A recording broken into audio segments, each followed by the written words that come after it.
오늘 은혜 받으실 하나님의 말씀은 우리 역대상 28장 우리 9절에서 10절 말씀입니다. 우리 두 절을 보도록 하겠습니다. 내 아들아 너는 내 아들 솔로몬아 너는 내 아버지의 하나님을 알고 온전한 마음과 기쁜 뜻으로 섬길지어다. 야훼께서는 모든 마음을 감찰하사 모든 의도를 아시나니 내가 만일 그를 찾으면 만날 것이요 만일 내가 그를 버리면 그가 너를 영원히 버리시리라. 그런즉 이제 너는 삼갈지어다. 야훼께서 너를 택하여 성전의 건물을 건축하게 하셨으니 힘써 행할지니라 하시니라. 아멘. 오늘 저는 이 말씀에 의지해서 우리 하나님을 알고 섬기자라는 이런 말씀으로 은혜를 함께 나누도록 하겠습니다. 여러분, 한 시대를 살아가면서 우리 하나님 앞에 크게 쓰임받는 사람들이 있죠. 우리 다윗의 시대에는 우리 다윗이 우리 가장 크게 쓰임받은 그런 사람이었습니다. 다윗은 그 인생의 말년의 끝부분에 하나님의 성전을 건축하려고 여러분 건축자재들을 다 이렇게 마련해 놨습니다. 그런데 하나님께서 이 청천벽력 같은 이런 말씀을 하십니다. 너는 전쟁을 많이 한 사람이라 피를 많이 흘렸으므로 내 이름을 위해서 성전을 건축하지 못하겠다라고 이렇게 선언하십니다. 그렇지만 하나님께서 우리 솔로몬을 택해서 그가 내 성전을 건축할 것을 우리 말씀하심으로 이스라엘의 지도자들이 함께 모아놓고 성전 건축에 대해서 이야기하는 가운데에 바로 솔로몬에게 유언하는 말씀이 오늘 본문의 말씀이 되겠습니다. 오늘 주로 이제 이 9절 말씀을 함께 나눠볼 터인데요. 아버지 다윗이 솔로몬에게 부탁하신 것이 우리 세 가지로 정리할 수가 있습니다. 첫 번째로 내 아버지 하나님을 알라 하는 그런 말씀이고, 또 두 번째는 온전한 마음과 기쁜 뜻으로 섬겨라 하는 말씀이고, 우리 세 번째로 그를 찾으면 만날 것이다 라는 말씀입니다. 우리 먼저 하나님을 알라는 말씀을 살펴보도록 하겠습니다. 우리 다시 한번 역대상 28장 9절을 같이 보도록 하겠습니다. 내 아들 솔로몬아 너는 내 아버지의 하나님을 알고 온전한 마음과 기쁜 뜻으로 섬길지어다. 야훼께서는 모든 마음을 감찰하사 모든 의도를 아시나니 내가 만일 그를 찾으면 만날 것이요 만일 내가 그를 버리면 그가 너를 영원히 버릴 것이라 하고 이렇게 말씀합니다. 다윗의 첫 번째 유언은 뭡니까? 바로 내 아버지의 하나님을 알라는 이런 말씀입니다. 여기서 안다는 것은요, 우리 원어로 야다라는 그런 우리 의미입니다. 경험적으로 알고 깊은 교제를 통해서 알고 그다음에 체험을 통해서 우리 하나님을 깊이 알라는 그런 말씀입니다. 여러분, 주님과 깊은 교제를 하고 계십니까? 우리 그때마다 하나님을 체험하고 계십니까? 바로 이럴 때에 우리 하나님을 깊이 아는 역사가 생기게 됩니다. 다윗은 바로 전능하신 하나님을 그 신앙생활 속에 우리 많이 체험을 하게 됩니다. 우리 사무엘상 16장에 보면은요, 사무엘 선지자가 이제 2세의 우리 가족들을 모아놓은 자리에서 기름을 부으려고 이렇게 오게 되는 그런 경우가 생겼죠. 바로 이 사울 왕을 대신해서 우리 왕을 세워야 될 자를 우리 찾았는데, 바로 이 2세 아들들에게 이제 전부 다 기름 부을 자를 찾는데 그 7명이 다 통과했는데도 기름 부을 자가 아니라고 하나님이 자꾸 사인을 주시는 거예요. 아들이 이것밖에 없느냐고 이렇게 이야기했을 때 무슨 일이 생겨납니까? 그 양치는 목동 우리 다윗을 우리 불러오게 됩니다. 하나님이 지목하셔서 이제 기름을 붓습니다. 바로 이 기름 부음을 받은 다윗이 바로 이 블레셋이 이스라엘을 쳐들어왔을 때 바로 이 전장에 나가는 이런 은혜가 있었죠. 바로 형들이 전장에 참여했는데 점심을 싸들고 그들에게 이제 점심 배달을 가서 보니 그때 마침 블레셋 장군 이 골리앗이 나와서 싸움을 막 도두는 겁니다. 그런데 싸움을 도두면서 우리 살아계신 이스라엘의 군대를 막 모욕하는 거예요. 이 마음속에요, 이 다윗이 거룩한 분노가 막 일어났습니다.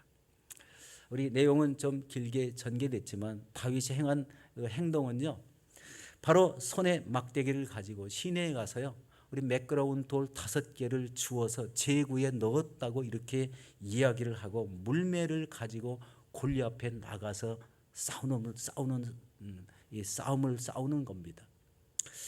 이때 다윗의 나이가요, 우리 불과 15살 정도밖에 되지 않았다고 합니다. 여러분 15살에 이런 담대함이 어디서 생겨났을까요? 키가요 아마 다윗보다는 2배 이상은 컸고 몸집은 엄청나게 컸을 겁니다. 바로 이런 담대함을 가지고 우리 싸움에 임했을 때 우리 다윗이 외친 말이 있어요. 나는 만군의 야훼의 이름으로 너에게 나아가노라. 그러면서 물맷돌을 장전하고 우리 돌리면서 우리 힘껏 집어 던졌을 때 골리앗의 이마에 돌이 꽉 박힘으로 이 거대한 몸이 꼬당하고 쓰러지지 않습니까? 실감 있게 얘기를 해야 되는데 실감이 좀 돼. 예, 바로 일격에 쓰러졌는데 이 엄청난 일 아니겠어요? 이때 다윗이 체험한 게 뭡니까? 전능하신 하나님의 이름을 부르고 나갔더니 그 전능하신 하나님의 이름이 그대로 역사가 되더라는 거예요. 여러분도요, 기도할 때 전능하신 하나님의 이름을 한번 불러보십시오. 놀라우신 하나님의 은혜가 있을 줄로 믿습니다. 기도의 묘미도 바로 이런 거 아닙니까? 하나님, 이 응답하시는 하나님, 깨닫게 하시는 성령님의 그 이름을 불러보십시오. 그러면 놀라운 일들이 기도할 때 응답이 일어날 줄로 믿습니다. 여러분, 그 이후에 다윗은 이제 사울 왕이 막 계속 핍박을 하기 시작하죠. 사울이 죽인 자는 천천이고 다윗이 죽인 자는 만만이라. 이 핍박, 이 죽음을 피하기 위해서 이제 도망을 가는데, 하필 도망을 간 곳이 이 블레셋 땅으로 도망갔는데 바로 가드왕 아기스 왕 앞에 서게 됩니다. 그런데 그 신하들 중에 다윗을 알아보는 사람이 있어요. 바로 저 사람이 다윗이다라고 얘기했을 때 다윗이 엄청난 두려움이 생겼습니다. 그래서 한 일이 뭘까요? 우리 침을 질질 흘리며 미친 체를 하는 거예요. 우리 문기둥에다가 얼굴을 비벼대고 이렇게 해서 그 미친 사람을 왜 여기다 두었느냐 해서 호통을 치는 바람에 이제 살아나오게 됐습니다. 그 살아나온 우리 다윗이 우리 시편에 이렇게 고백하고 있습니다. 시편 34편 4절에 이렇게 말씀합니다. 내가 야훼께 간구하며 내게 응답하시고 내 모든 두려움에서 나를 건지셨도다. 여러분, 다윗은 두려움에서 건지시는 전능하신 하나님을 체험하게 됐어요. 그러니까 이 미친 척 하면서도 그때 당시에 마음으로 하나님 앞에 기도했다는 것을 우리 고백하는 말이 바로 시편 34편 4절의 말씀입니다. 그 다음에 다윗이 왕이 되었을 때에 이제 사무엘하 5장 우리 7절에서 25절 사이에 이 블레셋 군대가 쳐들어왔어요. 다윗이 한 일은요, 하나님께 엎드려서 기도를 했습니다. 기도를 하니까 즉시 하나님이 어떻게 나가서 싸우라고 작전 지시를 줍니다. 그대로 싸웠더니 아주 큰 승리를 이루었습니다. 그런데 얼마 있다가 이 블레셋 군대가 또 다시 동일한 장소에 쳐들어오는 거예요. 그런데 다윗이 또 하나님 앞에 기도했더니 이번에는 적군 뒤로 가서 매복해 있다가 뽕나무 위에서 걸음 걷는 소리가 나거든 그때 공격하라. 그렇게 공격했더니 아주 이 블레셋 군대가 완전히 블레셋 군대를 이기고 큰 승리를 이루게 되었습니다. 참 이 다윗과 함께 하신 하나님은 전능하신 하나님이었다라는 것을 여기서 보게 됩니다. 어떤 모습에서도 우리 전능하신 하나님의 이름을 불렀더니 그대로 승리가 일어나고, 그리고 모든 것이 우리 하나님과 함께 하시는 다윗의 그 말 한마디를 통해서 하나님의 전능하심이 크게 나타나서 우리 승리하는 이런 모습을 보게 됩니다. 여러분, 하나님이 말씀하신 대로 지시한 대로 행할 때, 그리고 기도할 때 이런 전능하신 하나님을 체험할 수가 있다는 것을 우리 다윗이 지금 입증하고 있습니다. 우리 또 다윗은 이 거룩하신 하나님, 용서하시는 하나님을 체험하게 됩니다. 우리 용서하시는 하나님, 그래서 거룩하신 하나님이란 바로 이 다윗이 밧세바를 취하는 그런 모습이죠. 엄청난 큰 범죄입니다. 전장에 있는 우리아를 불러다가 남편을 불러다가 우리 이제 여러 가지 음모를 꾸미다가 집에 가서 잠을 자지 않고 다시 전쟁으로 보내서 우리 돌에 맞아 죽게 하는 이런 악행을 우리 저질렀잖아요. 엄청나게 큰 죄악이죠. 한 가정을 깨뜨렸습니다. 그런데 이 죄를 범했을 때 오랫동안 그대로 놔뒀다가 나단 선지자가 책망하는 바람에 그 죄가 이제 드러나게 되었죠.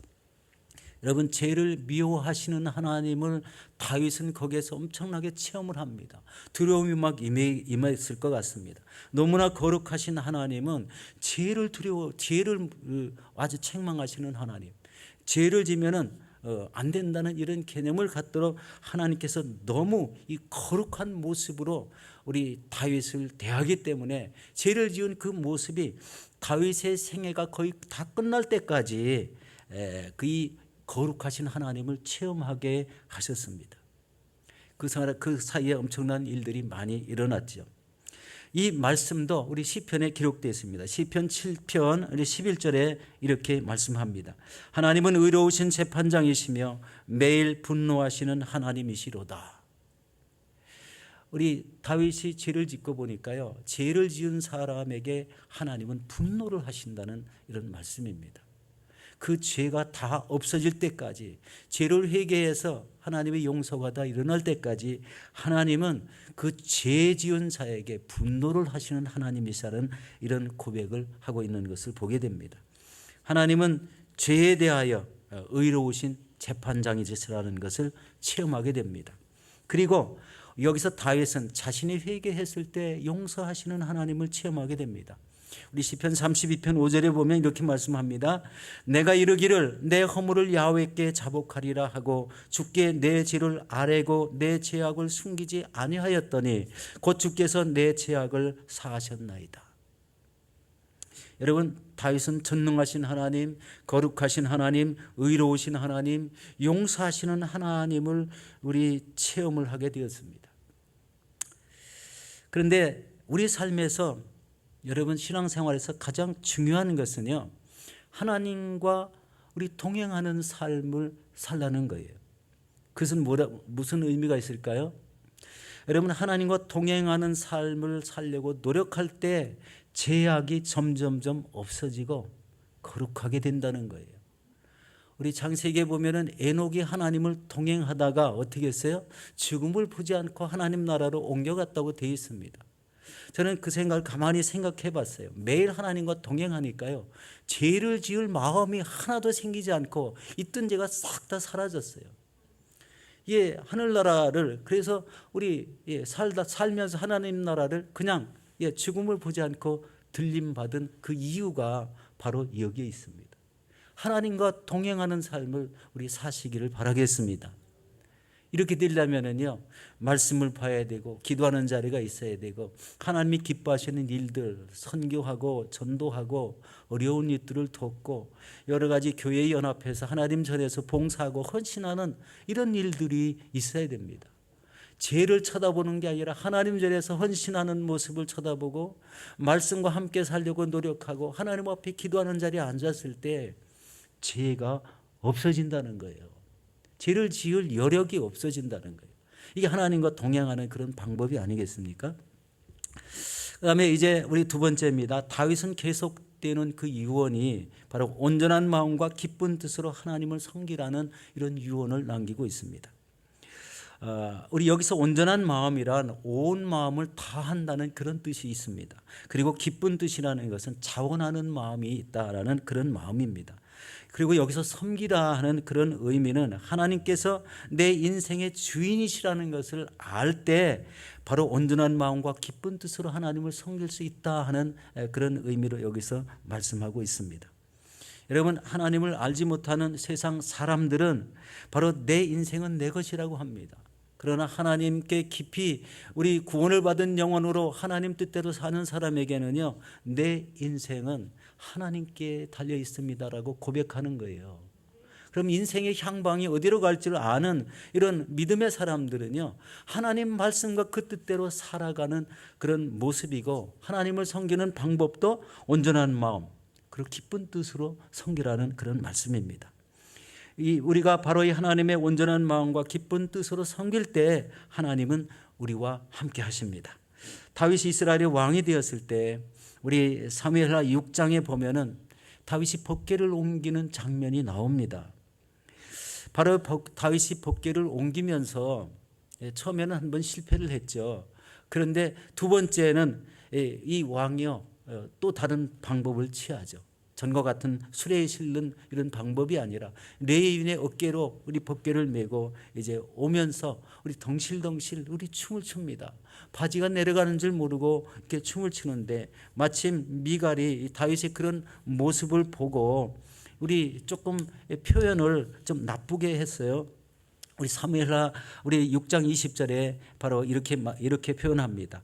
우리 다윗이 자기의 가족에게 축복하러 돌아오매 사울의 딸 미갈이 나와서 다윗을 맞으며 이르되, 이스라엘 왕이 오늘 어떻게 영화로우신지 방탕한 자가 염치 없이 자기 몸을 드러내는 것처럼 오늘 그의 신복의 계집종의 눈앞에서 몸을 드러내셨도다 라고 이렇게 표현했습니다. 다윗은 사실 그건 몰랐잖아요. 기쁜 뜻으로 온전한 마음으로 우리 법궤 앞에서 이 하나님을 섬기다 보니까요, 자신의 바지가 흘러내리는지 뭔지 몰랐어요. 예. 다윗은 그냥 왕의 신분도 잊어버리고 자기 자존심도 생각하지 않고 법궤 앞에서 그냥 덩실덩실 춤을 추었는데, 이 모습이 하나님 보시기에는 온전한 마음으로 기쁜 뜻으로 섬겼다라는 이런 말씀입니다. 이런 섬기는 모습, 하나님의 섬기는 모습을 우리 솔로몬에게 본받으라고 이렇게 말씀하는 거지 않습니까? 여러분, 성도님들 중에 이런 분들이 참 많잖아요.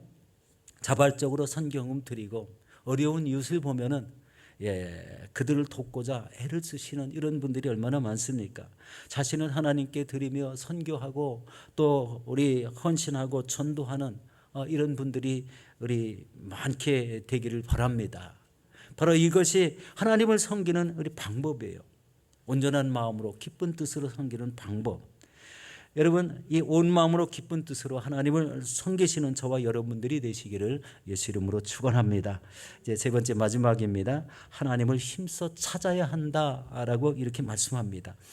우리 역대상 28장 우리 9절 하반절 말씀입니다. 야훼께서는 모든 마음을 감찰하사 모든 의도를 아시나니 내가 만일 그를 찾으면 만날 것이요 만일 내가 그를 버리면 그가 너를 영원히 버리시리라. 엄청난 무서운 말이죠. 하나님을 찾으면 만나겠는데 그가 만일 내가 그를 버리면 하나님은 너를 영원히 버릴 것이다 라고 이렇게 말씀하시는 내용입니다. 여러분, 하나님을 힘써 찾고 계십니까? 바로 하나님을 찾는 일은 바로 연약한 인간이 할 수 있는 최선의 방법이라는 거예요. 우리가 고난을 당하고 고통을 당하고 병에 시들리고 갈 길이 막막하고 앞이 하나도 보이지 않을 때는요, 하나님 앞에 나와 하나님을 찾아야 됩니다. 하나님의 이름을 부르며 기도해야 됩니다. 옛날 아주 오래된 이야기인데요, 뉴질랜드에 있던 한국 분이요, 우리 여기에 잠깐 오신 적이 있어요. 그 부부가 오셨는데 그 부인 되시는 권사님이 이 자리에 앉아서 밤새 기도를 했다고 합니다. 기도는 이제 아마 제가 알기로는 이 남편분에 대해서 기도를 많이 한 걸로 알고 있습니다. 그런데 다시 이제 뉴질랜드로 돌아갔는데요, 이 남편분이 낚시를 하다가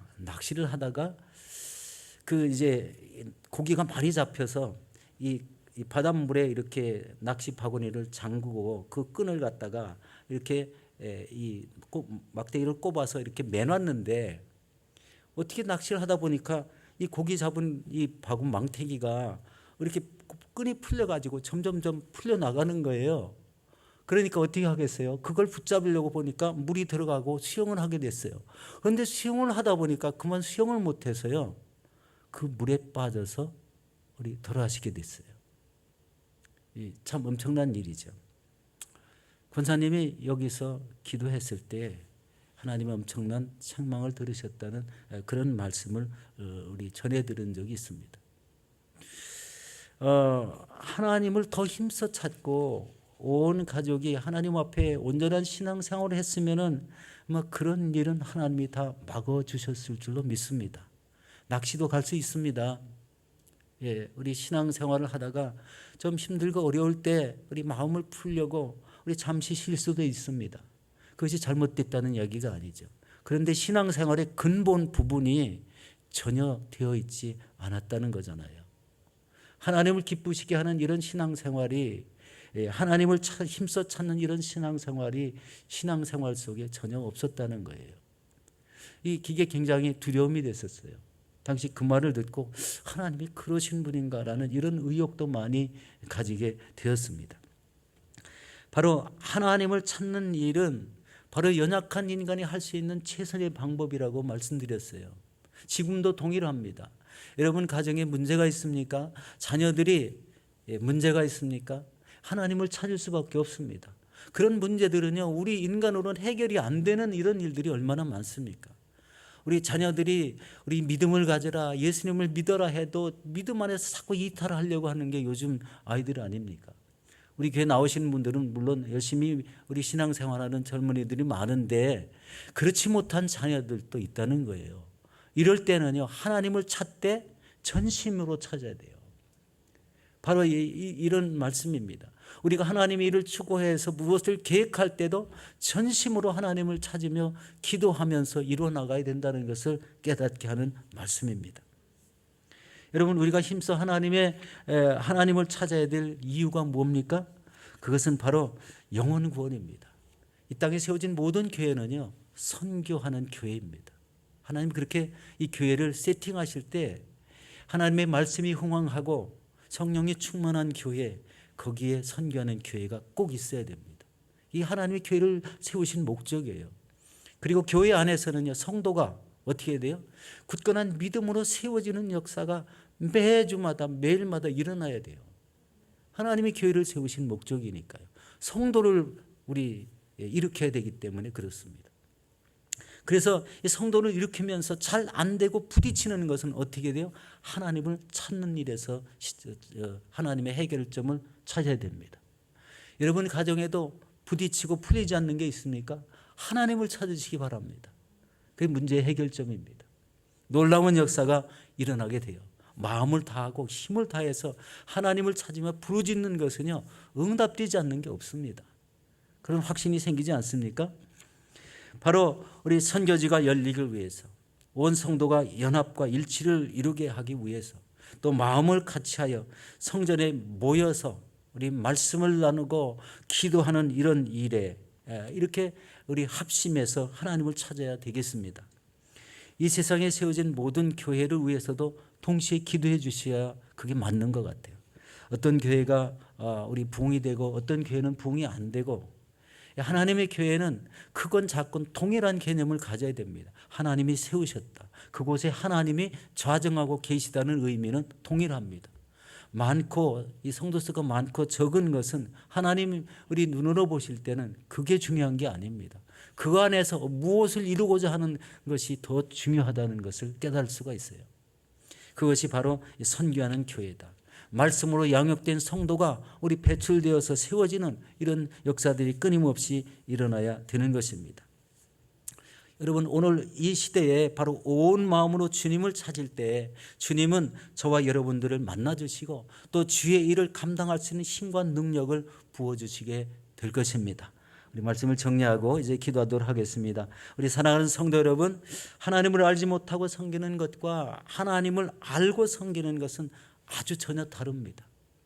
알지 못한다는 것은요, 불신앙이에요.